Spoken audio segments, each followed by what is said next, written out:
And welcome to another edition of New Sports Outlaw Podcast. As always, I am Neil and this is Dan. Dan, we have a lot to talk about this week. I mean, we say that every week, kind of. We're like, oh, there's a lot to talk about, or there's not a lot to talk about, and then we end up talking about for about the same amount of time anyway. So let's get to it. We're going to talk some baseball. We'll talk, obviously, some fantasy football, and we'll touch in on the Knicks, who just announced their coach. How are you this week, Dan? Good. Yeah, I know since basketball is kind of taking a back seat for a little bit now. Now that we don't have to watch Nets Summer League debut tomorrow, but we don't need to talk about that at all. We're not talking much about Mike Brown and his culture crap. You have rubbed off on me. I've never really mock drafted this early before, but obviously we've done plenty of mock drafts, and I know we're going to take a good chunk of today's pod to talk about a mock draft. So I got the itch now. So obviously we're going to be mock drafting for a while, the next couple months now. So looking forward to that, and we got some baseball. So let's get started wherever you want to start. We got the Yankees on right now, so let's start with baseball. I had to take a look. I know we don't always, from week to week, talk about the previous week's podcast, but I think talking about the Yankees and where they were last week, a week ago at this time when we were talking on the podcast, I have in my notes the Yankees suck. They're 5-5 in their last 10. They're only one game up on Tampa Bay and Toronto. Fast forward to this week, they are 3-7 in their last 10, and that is included in a win yesterday. So they were 2-7 in their last 9 before yesterday. And the world is crumbling.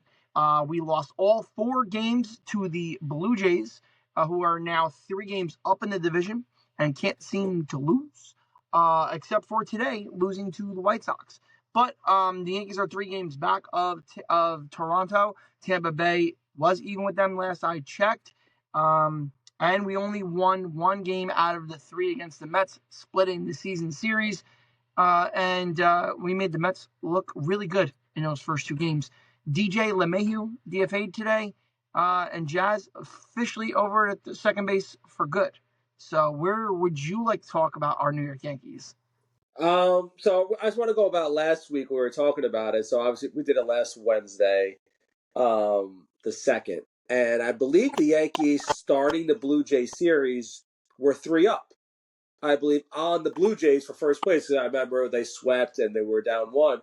So I guess when we were doing the podcast on Wednesday, it was a Monday. It was a 3rd game of the 4-game set. So I think we were up 1 game at the time. And obviously we got swept. We were down 1. And the Blue Jays had won 10 straight games up until, like you said, the White Sox beat them this afternoon. But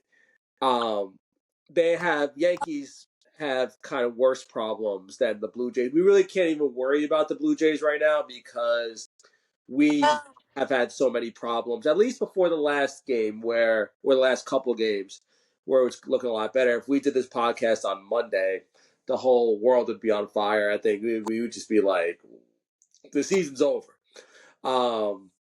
But yesterday was actually really refreshing to watch just because we were going up against a really good Seattle pitcher. Going against we had Will Warren on the mound, and we put up some runs against Gilbert before he got taken out. The Seattle team actually swept the Pirates over the weekend and didn't allow any runs. They had 0 runs all weekend. So I know the Pirates are terrible, but not. I mean, their pitching staff is really good. Jazz just hit his 2nd home run of the night, so it is now 5-2 Yankees. But the offense has looked really good. I know during Toronto we were talking about the offense being crap, except for that last game or one of the games against Toronto where I think we started coming back. We were down 8-0. I think it was Will Warren again. We were down 8-0. We kind of made it a game, but we still lost. It's really been our bullpen that's been the issue, especially against the Mets. The Mets really exploited our bullpen. And I think we were depending on Luke Weaver, and Luke Weaver has been a shell of himself ever since coming back from his injury. Maybe he came back too quick. I don't know. But he definitely doesn't have that same swagger that he has. And we really can't depend on anybody. Like, I remember texting you on Sunday afternoon. Fried was on the mound, and we were about to get swept almost by the Mets. And I believe we were only up like 2-0 or 4-2, whatever. Fried only went 5 innings, and he had 100 pitches pretty much, so he was being taken out of the game. And I remember texting you saying, "Bet on the Mets right now," because we were up only 4-2, and with our bullpen, whoever's coming out with our bullpen, I thank God I was wrong. I didn't bet on the Mets, but our bullpen is really the struggle right now. I think that's kind of where our trade deadline needs kind of the top of the list in terms of bullpen arms. I know we have a third baseman problem also, but I think our bullpen, unless we get somebody or Weaver comes back to doing what he's doing, we're going to be in big trouble when it comes to September and playoff time. Yeah, I mean, listen, I will agree that we need bullpen help, but I really feel like starting pitcher is more of an issue for us, especially with the fact that now you're looking at Clark Schmidt also being gone for the year. I like Will Warren, but as you see, he was terrible against Toronto. He was really good against Seattle yesterday. So you don't know what Will Warren you're getting. Rondon, I think, has showed more of, at least lately, being the Rondon of years past, as opposed to the Rondon of the first 10 starts this year. I think Fried will be there. But I really think that the Yankees need a stud starting pitcher. I really would love to see Sandy Alcantara end up in Yankee pinstripes. I think that on a big stage, he would be motivated to continue to get better, and he is getting better if you look at his stats coming back from Tommy John. So he's getting stronger as the year goes on. That's somebody I would like to target. Somebody else I need to apologize to because this is not his fault. Mark Leiter Jr. I never agree with Sean Marash. Ever agree with Sean Marash. I don't know what the Yankees are doing. This guy had a problem with his leg, and they continued to send him out there for almost 10 days to pitch. Now, listen, he's not great, but he was extraordinarily bad. Last week, I talked about him trying to be the worst relief pitcher in baseball. And every one of these games, he came in after that apparent injury in Cincinnati. He gave up runs those innings. And he was complaining about a leg, and we didn't what do we like? Do we get charged? Does the Hal get taxed for every MRI we give out? Like now, not only can we not go into the tax bracket, but we can't give guys MRIs. We should have known this. This guy should have been out and not being used weeks ago. And we kept letting him go out there and pitch. I'm so sick of this garbage. Like, I got to apologize because I ran after the guy, but it's not his fault. It's the Yankees' fault. So I didn't like that. Yeah, it was kind of similar to the Anthony Rizzo from 2 years. Was it last? Was it last year already with the whole concussion thing? Was Yep. was that last year only? I feel like that was already. Last year. Yeah, when he had a really good start to the year, and then against the Dodgers, I want to say the Dodgers, he got hit in the head, and then he kept playing for a couple months, and he couldn't see the baseball apparently, and that was the whole thing. So he's pretty much out for the year. So ever since they decided they waited 2 months, like you said, with Leiter. Yeah, that's a pretty bad look. I'm surprised that's not really getting talked about more. I know they talked about it a little bit on the radio, but that's malpractice of whether that's Boone's fault or the training. I guess it'd have to be Boone's fault, I guess, because he's the head of the snake and he's the one that kind of sees him every day. But yeah, no, that's a bad look. But that shows how bad also our bullpen has been when we're putting out guys like Sandridge or whatever his name was that we put out against the Mets. I don't even know what his name was. There's some other guy from yesterday, Hooks. Well, I don't even know what their names are. But we're throwing out some random. That's how bad our bullpen has kind of been when Ian Hamilton, who hasn't been good. Cruz is going to be out for a while. We don't know who we're putting out there at this point. Tim Hill is, I guess, our second best reliever at this point between, I guess, Devin Williams, I guess, is all of a sudden we need Devin Williams. We didn't think we would say that at the beginning of the year. He's out. But yeah, no, you're right with the starters. If this guy is pitching today, Schlittler, I'm gonna mess that up, I know. If he's anywhere good, then he could be a fourth guy. If Luis, I know Luis Heel still has a ways to go. I know he's throwing, but this is kind of like his spring training, what he's doing right now. So I would say, I guess, August to mid-August that there's talking about. Um, I think you're right on Rodon. I think he's still going to be good. I don't think he's as bad as he was against the Mets, but again, he's not as good as he was earlier in the year when he led the league in like opponents' batting average and all that stuff. Yep. So I think we're all in agreement on the pitching aspect. Um, I know Peraza hasn't shown much, but I want to give him a chance at third. He hasn't really gotten a chance. He's been in spot places and he's looked bad. I get it. But he's a hell of a defender over there. I want to give him a chance, at least up until we don't have to. Like, I'm not a fan of going after Suarez, Eugenio Suarez. He pretty much leads the league in strikeouts in the last, 3 out of 5 years, I think. And that would kind of just, we already have enough for those guys. I know he's a really good home run hitter, but we have enough for those guys. I know Volpe and Peraza, that's, the worst hitting left side of the infield of, all time. But if we need to get some pitch, I think pitching's the priority. Yeah. I mean, listen, I'm okay with going out and getting a third baseman, but I guess I'd rather prefer be a guy that's going to compete and be like, hey, we know Praz is going to give us good glove. We'll bring this other guy in who may have a good insert guy here. Ryan McMahon, whoever it is. I'm not a huge fan of Ryan McMahon. I think the bloom is off his rose. But somebody like that who can play good defense or decent defense and maybe hit a better bat than maybe swing a hotter bat than Peraza. But at least with Peraza, I want to give him at least to the trade deadline. You can wait till the last second to pull off a trade at third base. I think we both agree that arm is more important, whether it be starting pitcher or relief pitcher. And give Peraza at least till the deadline. Who knows? And like we said 3 years ago, we've talked about this on the podcast before. 3 years ago, going into spring training, he was the odds-on favorite to win the shortstop spot. And Volpe beat him out. So he is a good defender. So I don't think you're going to lose anything defensively. You're actually going to gain defensively with him being at third base and Jazz being at second base. But you hope for some type of offense from him. DJ LeMahieu was finally DFA'd. You said a comment to me in our text messages that it was about time. That should have happened earlier. Apparently, he was not happy that he was being let go. But Boone also said, although he wanted to try to play third, it was the Yankees' admission that DJ physically couldn't play third. So, any thoughts on that? It's one of those decisions that I think they wrote out DJ as much as he could, but I mean, he's a good. He obviously was hitting okay. It wasn't because it was bad. He was hitting decently, not his power numbers, but he was hitting singles. And I just think it was one of those things that it should have happened earlier.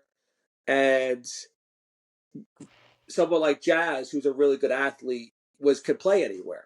He was playing center field in Miami before we got him. And I think we were trying to just play DJ, and it just didn't work out. I just think, obviously Jazz had his comments to the media that he was promised second base. Then the whole thing came out where his shoulder was hurting a little bit. So, and then we're seeing him make throws from third base that we're like, oh, well, maybe that's why. Another thing I kind of want to bring up before that is this is actually I think it's the first time in a long time we've had the same lineup for 2 days in a row.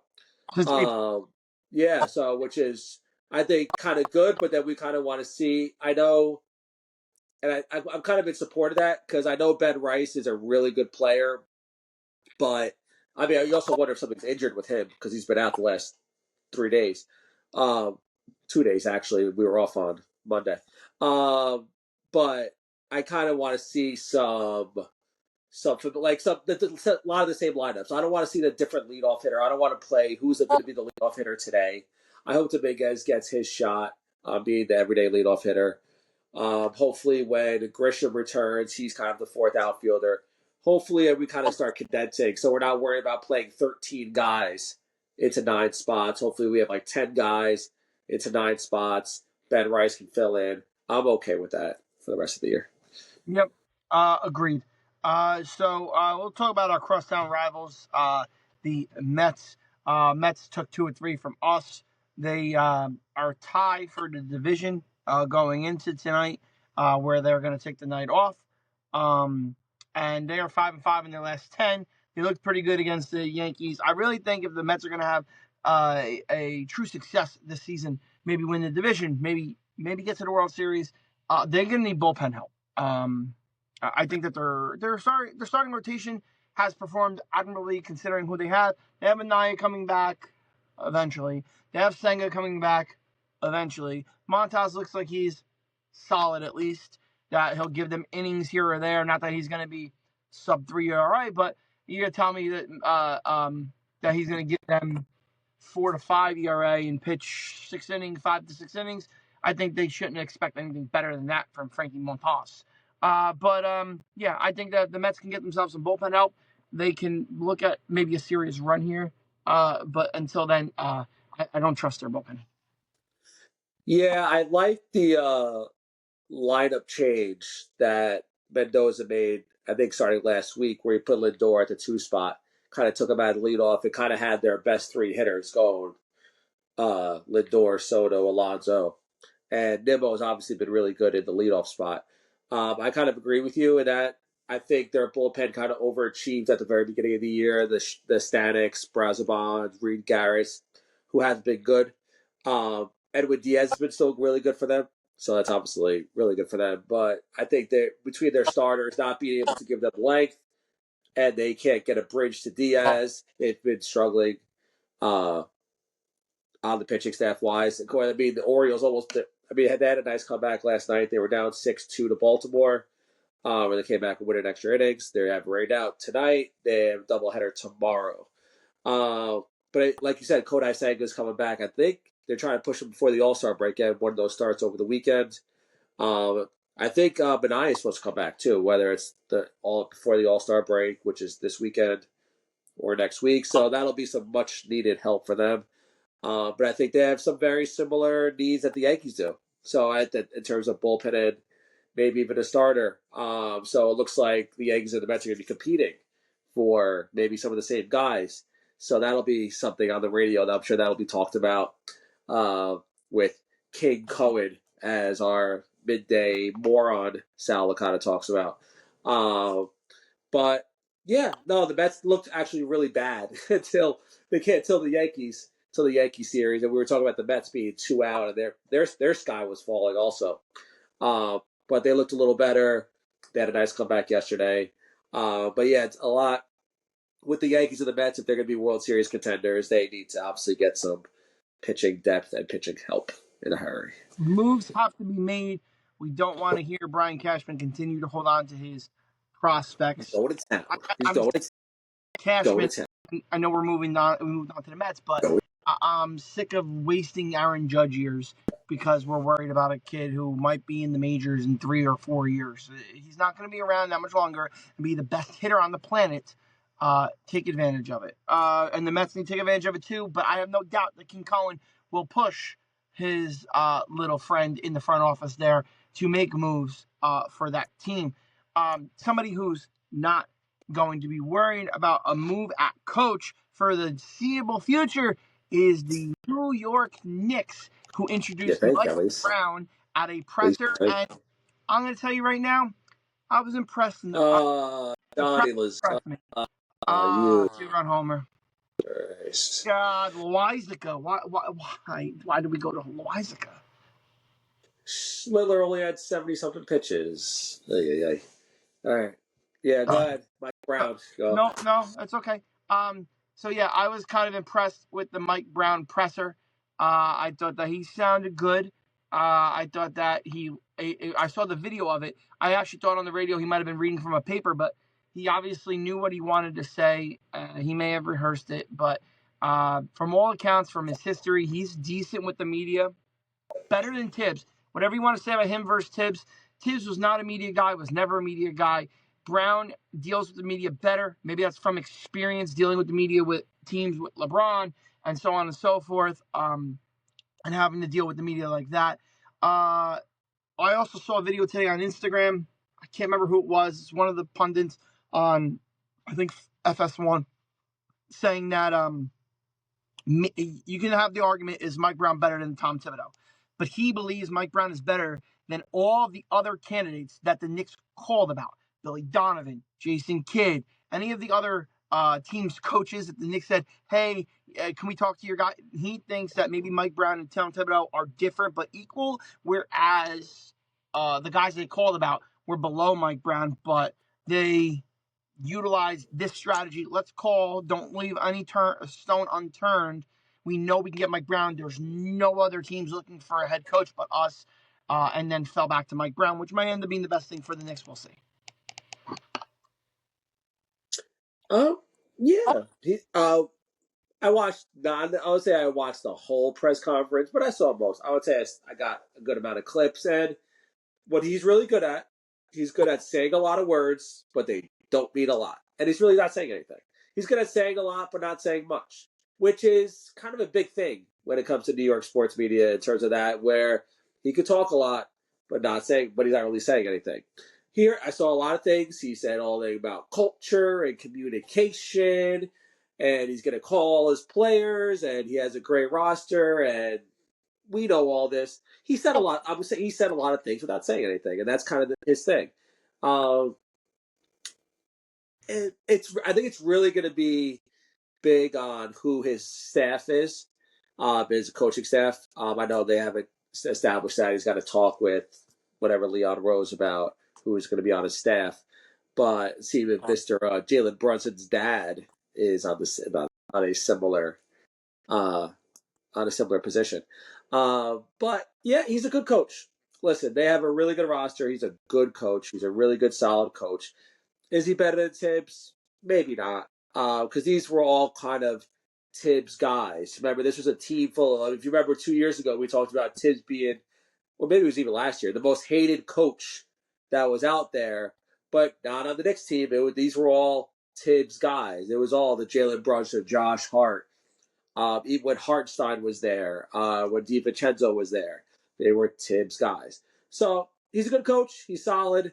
It's just championship or bust with him. So that's why it's one of those things where he's walking into a not the greatest situation because he only has his one situation, like his one standard.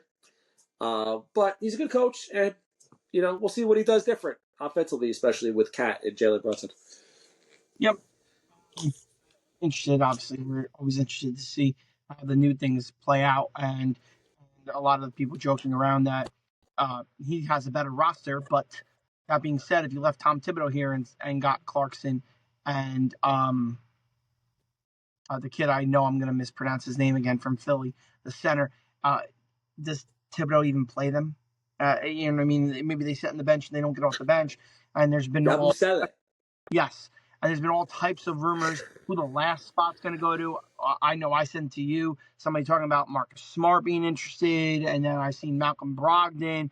A lot of people think it'll be a veteran who will get that last spot, especially somebody who they think. What happened to Tyler Kolek? What happened to he's supposed to be a prodigy. What happened to Tyler Kolek? He's not going to be the backup point guard. They need somebody who's going to be able to run the show when Brunson sits down. Deuce McBride is a backup point guard. I like him as a 2. I want to hear Marcus Smart. Especially with his spot up shooting. A 2? What's Jordan Clarkson going to play? You got Jordan Clarkson. What's he going to play? 2-3. Oh, he could be a 3? He'll be a 3? Why? Josh Hart played 4 in some lineups last year. Clarkson can't be a 3. Josh Hart was lining up against other teams' power forward. Anyway,